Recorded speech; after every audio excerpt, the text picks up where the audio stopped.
করছি আজকের গল্প পার্থ চট্টোপাধ্যায়ের লেখা হোটেলে এক রাত্রি।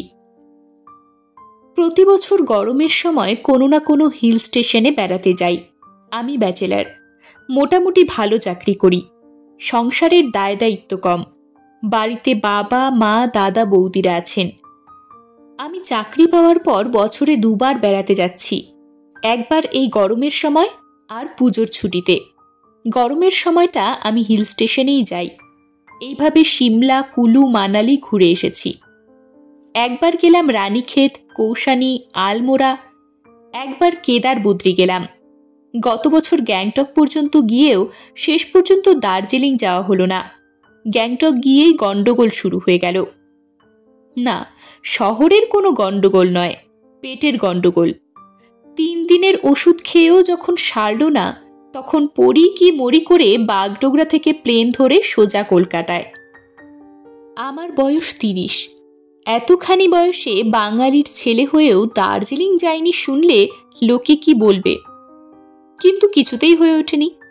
যতবারই দার্জিলিং যাওয়ার প্ল্যান করেছি, একটা না একটা বাধা এসেছে। একবার কিছুতেই ট্রেনের টিকিট পেলাম না, আর একবার জ্বর হয়ে গেল, আর একবার এক বন্ধুর বিয়ে পড়ল। কিন্তু এবার সেজন্য আটঘাট বেঁধে এগিয়েছি। 2 মাস আগে বুকিং খোলে, বিরাট লাইন দিয়ে টিকিট কেটে রেখেছি। যাত্রার তারিখ 17ই মে। 18ই মে দুপুরে গিয়ে দার্জিলিংয়ে পৌঁছাবো। হোটেল বুকিংয়ের জন্যে আমার ট্র্যাভেল এজেন্ট ভবতারণবাবুকে বলে রেখে দিয়েছি হোটেলে একটা সিঙ্গেল রুম বুক করে রেখে দিতে। কিন্তু যাত্রার দিন 4 আগে হোটেল বুকিং সম্পর্কে খোঁজ নিতে গিয়ে দেখি ভবতারণবাবু আমায় ডুবিয়েছেন। তিনি নাকি তার কর্মচারীকে অনেকদিন আগেই বলে গিয়েছিলেন যে আমার বুকিংটা করে রাখতে। তারপর তিনি ট্যুরে চলে যান। আজ আমার কথা শুনে খোঁজ নিতে গিয়ে দেখলেন কর্মচারী বুকিং করতে ভুলে গিয়েছেন। তিনি ভেরি সরি বলে সঙ্গে সঙ্গে ফোন করলেন হোটেলে। যা শুনলেন আমার পক্ষে তা মোটেই আশাপ্রদ নয়। 18ই মে ঘর নেই, 19 তারিখ থেকে ঘর দিতে পারেন। আরও 2-3টে হোটেলে ফোন করলেন ভবতারণবাবু। কারও ঘর খালি নেই। তবে ভবতারণবাবু ভাঙলেও মচকাবার পাত্র নন। বললেন, আরও হোটেলের নাম দিচ্ছি, আপনি দার্জিলিংয়ে নেমে একটু খোঁজাখুঁজি করলে কোনো একটাতে স্পট বুকিং পেয়ে যাবেন। আমি আর কি করি, ট্রেনের টিকিট তো আর এই মুহূর্তে বদলাতে পারি না। অথচ এখন সিজনের সময়, আগে থেকে বুকিং না করলে যদি দার্জিলিংয়ে জায়গা না পাওয়া যায়। ভবতারণবাবু বললেন, মিস্টার চ্যাটার্জি, আমি হোটেল হিলটপের ম্যানেজার মিস্টার শর্মাকে একটা চিঠি লিখে দিচ্ছি। একটা রাত্রি নিয়েই তো সমস্যা। তিনি কোথাও না কোথাও আপনার ব্যবস্থা করে দেবেন। 19 তারিখ থেকে তো বুকিং রয়েছেই। আপনি এ নিয়ে মোটেই চিন্তা করবেন না, আপনি যাওয়ার ব্যবস্থা করুন। আমি আবার একটু খুঁতখুঁতে লোক, যেখানেই যাই না কেন আগে থেকে সব ব্যবস্থা না করে যাই না। কিন্তু টিকিট হয়ে গেছে, ছুটি মঞ্জুর হয়ে গেছে, এখন না গেলেই নয়। তাই নির্ধারিত দিনে দার্জিলিং মেলে নিউ জলপাইগুড়ির ট্রেনে চড়ে বসলাম। কিন্তু আমার কপালে দার্জিলিং যাত্রার প্রতি পদে পদে বাধা। মাঝখানে ফারাক্কার কাছে মালগাড়ি লাইনচ্যুত হওয়ায় 5 ঘন্টা পরে, অর্থাৎ দুপুর 12টা নাগাদ নিউ জলপাইগুড়ি স্টেশনে পৌঁছলাম। তারপর দুপুরের খাওয়া দাওয়া সেরে শিলিগুড়ি থেকে মিনি বাস ধরে দার্জিলিং পৌঁছতে পৌঁছতে রাত 8টা বেজে গেল। মালবাহকের পিঠে জিনিসপত্র চাপিয়ে হাঁটতে হাঁটতে যখন হোটেল হিলটপে পৌঁছলাম, তখন জিভ বেরিয়ে যাওয়ার মতো অবস্থা। একদম খাড়া রাস্তা, ম্যাল থেকে বেশ নিচুতে, লোকালয় থেকে বেশ দূরে এই হোটেল। লোকজনের খুব চলাফেরা এদিকটায় নেই। 3 তলা বাড়ি, সামনে কোলাপসিবল গেট, সেটি পেরিয়ে রিসেপশন। টিমটিম করে একটি আলো জ্বলছে। শুনলাম কলকাতার বাইরে আলোর ভোল্টেজ খুব কম। রিসেপশনের সামনে আমার জিনিসপত্র নামিয়ে লোকটি বলল, আমি এবার যাব বাবুজি। আমি বললাম, একটু দাঁড়াও, আগে দেখে নি জায়গা আছে কিনা। রিসেপশনিস্ট একটি নেপালি মেয়ে। সে আমাকে দেখেই হিন্দিতে বলল, আজ কোনো জায়গা নেই। আমি বললাম, জানি, আমাকে ইউরেকা ট্রাভেল সার্ভিসের ভবতারণবাবু একটা চিঠি দিয়েছেন মিস্টার শর্মাকে দেওয়ার জন্য। মিস্টার শর্মা কোথায়? মেয়েটি বলল, আপনি একটু বসুন, মিস্টার শর্মা বাড়ি চলে গেছেন, এ সময় তিনি থাকেন না, আমি ফোন করছি। মেয়েটি ফোন করার জন্য যতবার ডায়াল ঘোরায় ততবারই লাইন পায় না। এদিকে আমার জিনিসপত্র নিয়ে এসেছিল যে লোকটি, সে তাড়া দিচ্ছে। আমায় ছেড়ে দিন বাবু। আমি বাধ্য হয়ে তাকে টাকা মিটিয়ে বিদায় দিলাম। মিস্টার শর্মাকে পাওয়া গেল একটু পরেই। মেয়েটি বলল, আপনি কথা বলুন। আমি বললাম, মিস্টার শর্মা, আমি মিস্টার চ্যাটার্জি, কলকাতা থেকে আসছি। ভবতারণবাবু একটা চিঠি দিয়ে পাঠিয়েছেন। শর্মা বললেন, আপনার বুকিং তো আগামীকাল থেকে। হ্যাঁ, কিন্তু আমি একদিন আগেই আসতে বাধ্য হয়েছি। আমার ট্রেনের টিকিট গতকালের ছিল। আজ থেকে বুকিং করার জন্য আমি আগেই বলেছিলাম। একটু ভুল বোঝাবুঝির জন্য ভেরি সরি মিস্টার চ্যাটার্জি, আপনি বরং অন্য হোটেলে যান। কিন্তু আমার সঙ্গে জিনিসপত্র আছে, লোক চলে গেছে। আমি দার্জিলিংয়ে এই প্রথম আসছি। আমাকে আজকের রাতটুকু কোথাও থাকার ব্যবস্থা করে দিন। কিন্তু আজ আমাদের হোটেল বন্ধ মিস্টার চ্যাটার্জি। বন্ধ? হ্যাঁ, অবশ্য লোককে বলেছি জায়গা নেই। আসলে আজ 18 মে, আমরা কোনো বুকিং রাখিনি। পুরনো বোর্ডারদের বুকিং গতকাল শেষ করে দিয়েছি। আগামীকাল থেকে আবার বুকিং আছে। আজ আমাদের হোটেলের মালিকের প্রথম মৃত্যুবার্ষিকী। গত বছর এই দিনে তিনি মারা যান। তার আত্মার প্রতি সম্মান দেখানোর জন্যই এই দিনটা হোটেল বন্ধ রেখেছি। সকালবেলা আমরা কর্মচারীরা মিলে একটা শোকসভাও করেছি। সেখানে ডিএম সাহেবও এসেছিলেন, এসপি সাহেবও ছিলেন। আমাদের মালিক খুব গণ্যমান্য মানুষ ছিলেন। রিসেপশন শুধু খোলা আছে ট্র্যাঙ্ক কল রিসিভ করার জন্য। সিজনের সময় এখন, রোজই ফোন আসে কলকাতা দিল্লি থেকে। আমাদের রেস্টুরেন্টও আজ বন্ধ। আমি বললাম, আমার সঙ্গে বিস্কুট আছে, তাই খেয়ে শুয়ে পড়ব।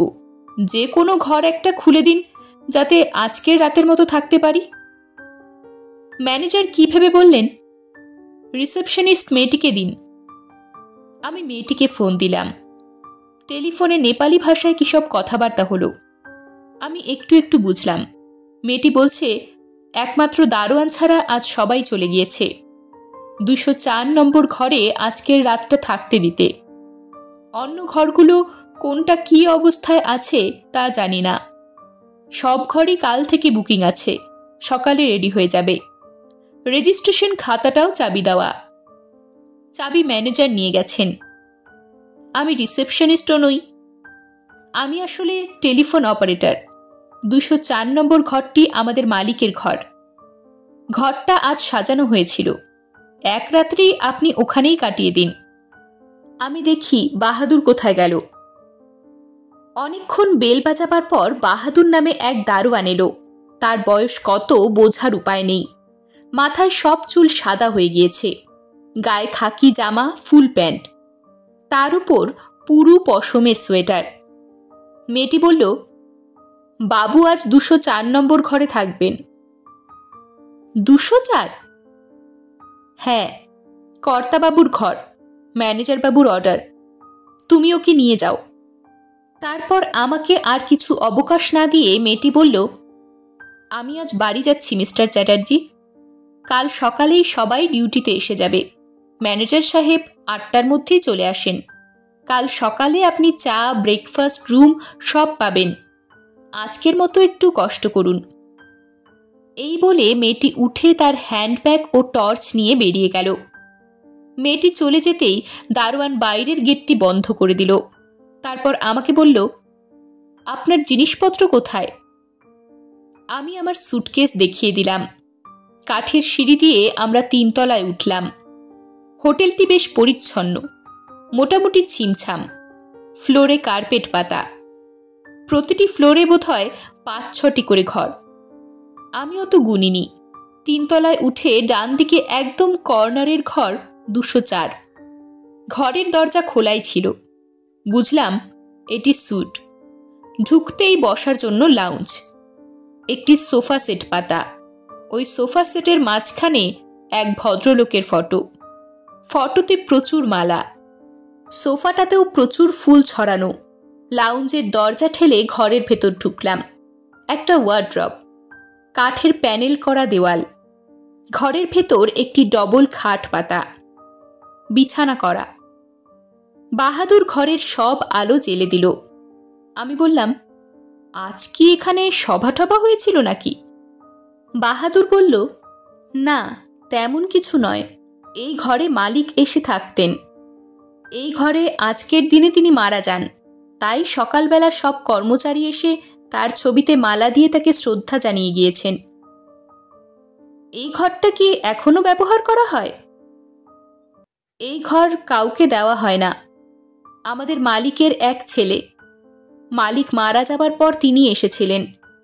তবে তিনি এই ঘরে থাকেননি, অন্য হোটেলে উঠেছিলেন। তবে তাদেরও অর্ডার এ ঘর কাউকে যেন না দেওয়া হয়। মালিকের নাম কি? বিমলচন্দ্র সরকার। বাঙালি? হ্যাঁ, আপনাদের কলকাতার লোক, শ্যামবাজারে বাড়ি। ওর দীঘাতেও একটা হোটেল আছে, হোটেলের নাম বালুচরি। হ্যাঁ হ্যাঁ, আমি দেখেছি হোটেলটি। তা বিমলবাবু এখানে এসে কিভাবে মারা গেলেন? বাহাদুর একটু গম্ভীর হয়ে বলল, সে কথা না হয় নাই বা শুনলেন বাবুজি। যদি একান্তই শুনতে চান, কাল ম্যানেজারকে জিজ্ঞেস করবেন। আপনার পানি ভরে দিচ্ছি, অনেক রাত হলো, শুয়ে পড়ুন। এখানে রাতে প্রায় লোডশেডিং হয়। মোমবাতি আর ম্যাচিস দিয়ে যাচ্ছি। আপনার কাছে টর্চ আছে? আছে। তাহলে সেটা কাছে রেখে দেবেন। তুমি কোথায় থাকবে? আমি নিচে গেটের কাছে খাটিয়া পেতে ঘুমোই। আমাকে রাতে আর পাবেন না। কাল ভোরে আপনার চা এনে দেব। বাহাদুর জারে জল ভরে দিয়ে চলে গেল। হোটেলের সব আলো নিভে গেল, একমাত্র আমার ঘরের আলো ছাড়া। বেশ ঠান্ডা আসছে ঘরে। পর্দা সরিয়ে দেখলাম কাচের জানলা দিয়ে দার্জিলিং শহরের আলোগুলো দেখা যাচ্ছে অন্ধকারে জোনাকির মতো। পোশাক পাল্টিয়ে বিস্কুট আর জল খেলাম। কিছুটা খিদে দূর হলো। ঘড়িতে দেখলাম রাত 11টা বাজে। আমি ঘরটি আর একবার ভালো করে দেখে নিলাম। একদিকে ওয়ার্ড্রব, ভেতরে আমার সুটকেসটা ঢুকিয়ে রেখে দিলাম। ঠিক বিপরীত দিকের দেওয়ালে প্যাস্টেল রঙে আঁকা একটি ল্যান্ডস্কেপ, একটি বাজারের ছবি, কয়েকটি দোকান, আর দোকানের সামনে রাস্তায় শুয়ে আছে একটি পাহাড়ি কুকুর। কি মনে করে পাশের বসার ঘরে গিয়ে বিমলবাবুর ছবির দিকে তাকালাম। ভদ্রলোকের বয়স বেশি নয়, বছর 50 হবে। এক মাথা চুল, ফ্রেঞ্চ কাট দাড়ি। এত অল্প বয়সে ভদ্রলোক মারা গেলেন কি করে? হার্ট অ্যাটাক না অপঘাতে মৃত্যু? এই ছবি কি তার মৃত্যুর কিছুকাল আগেকার না যৌবনের? তিনি পরিণত বয়সে মারা গিয়েছিলেন? আসলে বিমলবাবুর সম্পর্কে আমি কিছুই জানি না। রাতে বিছানায় শুয়ে কিছু একটা না পড়লে আমার ঘুম আসে না। আমার ব্যাগে একটি পত্রিকা ছিল, সেটি বের করে যেই পড়তে যাব, হঠাৎ লোডশেডিং হয়ে গেল। ভাগ্যিস মোমবাতি ও দেশলাই রাখা ছিল। তাড়াতাড়ি মোমবাতি জ্বাললাম। ঘরটা আলোয় ভরে উঠল। আমি বিছানায় শুয়ে কম্বল মুড়ি দিয়ে মোমবাতির আলোয় 2-1 পাতা পড়ার চেষ্টা করলাম, কিন্তু কিছুতেই মন দিতে পারলাম না। আলো নিভে যাওয়ার সঙ্গে সঙ্গে একটা বিরাট ভয়ে এসে পিঁপড়ের মতো আমার গা বেয়ে যেন উঠতে লাগলো। শিরশির করে উঠল আমার সর্বাঙ্গ। হঠাৎ দেখলাম মোমবাতির আলোয় দেওয়ালে একটা দীর্ঘ ছায়া পড়েছে। ছায়াটি এগিয়ে আসছে আমার দিকে। খসখস পায়ের শব্দও শুনতে পাচ্ছি। কে যেন আসছে। হঠাৎ ফিসফিস গলার আওয়াজে আমি চমকে উঠলাম। আমার একটা উপকার করবেন? কথাটা শুনেই আমি ধর্মর করে খাট থেকে উঠে বসলাম। কোথা থেকে গলার আওয়াজটি আসছে আবিষ্কার করার জন্য এদিক ওদিক তাকাতেই কে যেন ফু দিয়ে মোমবাতিটা নিভিয়ে দিল। আমি তাড়াতাড়ি টর্চ হাতড়াতে গেলাম। আলো জ্বালবেন না, আমার সময় বড় কম, আর একটু পরেই আমি খুন হয়ে যাব। তাই একটা অনুরোধ আপনাকে করে যাই। ওই যে ছবিটা দেখছেন, তার পেছনে ফ্রেমের ভাঁজের মধ্যে একটি হিরে রেখে দিয়েছি। হিরেটি আমি এক তিব্বতীর কাছ থেকে একরকম জলের দরে কিনেছি, কিন্তু বাজারে ওর দর 5 লাখ টাকা। একটি লোক আমার পিছু নিয়েছে সেই থেকে। হিরেটি সে হাতাতে চায়। আপনাকে খুলেই বলি, হিরে কেনা বেচা আমার আরেকটি গোপন ব্যবসা। যে আমার পিছু নিয়েছে সে একদিন আমার ব্যবসায়ের পার্টনার ছিল, এখন আলাদা ব্যবসা করে। সে অনেক দিন ধরে হিরেটির উপর তাক করেছিল। আজ সে আমাকে খুন করে হিরেটি নিতে আসবে, কিন্তু তার উদ্দেশ্য সিদ্ধ হতে আমি দেব না। ওই ছবির পেছনে আমি সেটা লুকিয়ে রেখেছি। আপনি ওই হিরেটি নিয়ে শ্যামবাজারে আমার ছেলের কাছে। মনে হলো আমার জিভটা কে টেনে ধরেছে। আমি কিছু বুঝে ওঠার আগেই খুট করে দরজা খোলার শব্দ পেলাম। কে যেন ভেতরে ঢুকছে। আমি চেঁচাতে গেলাম, কে? কিন্তু মুখ দিয়ে স্বর বের হলো না। তাড়াতাড়ি বালিশের তলা থেকে টর্চটা বের করে টর্চ জ্বালতেই কে যেন আমার হাত থেকে ঝটকা মেরে টর্চটা কেড়ে মাটিতে ফেলে দিল। টর্চটা কার্পেটের উপর গড়িয়ে পড়ল, কিন্তু নিভল না। শুধু একটা চাপা আলোয় ঘরের জমাট অন্ধকারটা কেটে গেল। আবছা আলোয় দেখলাম আপাদমস্তক কালো কাপড়ে মুড়ি দিয়ে হাতে টর্চ নিয়ে একটি দীর্ঘদেহী মূর্তি ঘরে ঢুকছে। লোকটি ঘরে ঢুকেই পা দিয়ে টর্চটাকে সজোরে লাথি মারল। টর্চটা ছিটকে পড়ে নিভে গেল। তারপর অন্ধকারের মধ্যে শুনলাম ধস্তাধস্তি, একটা তীব্র আর্তনাদের শব্দ। একজন যেন লুটিয়ে পড়ল মাটিতে। তারপর দ্বিতীয়জন এসে পাগলের মতো কি খুঁজতে লাগলো। খুঁজতে খুঁজতে এগিয়ে এলো আমার দিকে। আমার গা থেকে লেপ উঠে গেল। তারপর কে যেন আমাকে ধরে শূন্যে তুলে ছুঁড়ে ফেলে দিল। তারপর আর মনে নেই। আমার ঘুম ভাঙল দরজার ঠক ঠক আওয়াজে। তারপর সে আওয়াজ আরো তীব্র হলো। চোখ খুলে দেখি আমি কার্পেটের ওপর এতক্ষণ ঘুমোচ্ছিলাম।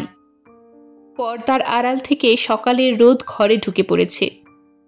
তাড়াতাড়ি উঠে দরজা খুলে দিতেই দেখি বাহাদুর ও সঙ্গে এক ভদ্রলোক। বাহাদুর বলল, আপনার কিছুতেই ঘুম ভাঙছে না। আমি 7টার সময় চা নিয়ে এসে ফেরত গেলাম। 8টায় ম্যানেজার বাবু এলেন। ম্যানেজার বললেন, আমার নাম শর্মা, আমি ম্যানেজার। আপনার অসুবিধের জন্য দুঃখিত। তারপর ভেতরে ঢুকে বললেন, এ কি বিছানা দেখছি তছনছ করা, কি ব্যাপার বলুন তো? আমি বললাম, কাল মশার জন্য রাতে ঘুমোতে পারিনি, ছটফট করেছি। মশা? এখানে তো মশা নেই। আপনার বোধহয় ইনসামনিয়া আছে, শেষ রাতে তাই অমন ঘুমিয়ে পড়েছিলেন। যাক, আপনি চলে আসুন, আপনার ঘর রেডি হয়ে গেছে। আমি ঘরের এদিক ওদিক তাকিয়ে কিছুই দেখতে পেলাম না। শুধু দেখলাম এক কোণে একটা টর্চ পড়ে আছে। আমি বললাম, কাল রাতে আমি একটা দুঃস্বপ্ন দেখেছিলাম। কিসের দুঃস্বপ্ন? একটা হিরেকে নিয়ে। আচ্ছা, ওই ছবিটা একটু নামাবেন? কেন বলুন তো? একটু দরকার আছে। সম্মতির অপেক্ষা না করে দেওয়াল থেকে আমি ল্যান্ডস্কেপটা খুলে আনলাম। তারপর তার পেছনের দিকে হাতড়াতে একটা পুরু মতো কি হাতে ঠেকল। কাগজটা ছিঁড়ে ফেলেই তার ভেতরে একটি ছোট সলোফেনের মোড়ক পাওয়া গেল, আর মোড়কের ভেতরে চকচকে একটি ছোট্ট হীরের টুকরো। মিস্টার শর্মা চিৎকার করে উঠলেন, আরে, এই হিরেটার জন্যই তো আমার মালিক খুন হলেন। খুনি তার পিছু নিয়ে একজন বোর্ডার হয়ে পাশের ঘরেই ছিল। তারপর গত বছর ঠিক এই দিন রাতে ওই হীরের জন্যই সে বিমলবাবুকে খুন করে, কিন্তু পালাতে পারেনি। পুলিশ তাকে ধরে ফেলে। জেরার মুখে সে সবই স্বীকার করে। কিন্তু হিরেটির কোনো সন্ধান পাওয়া যায়নি। হীরের ব্যাপারে সে কিছুই জানে না বলেছিল, কিন্তু পুলিশ বিশ্বাস করেনি।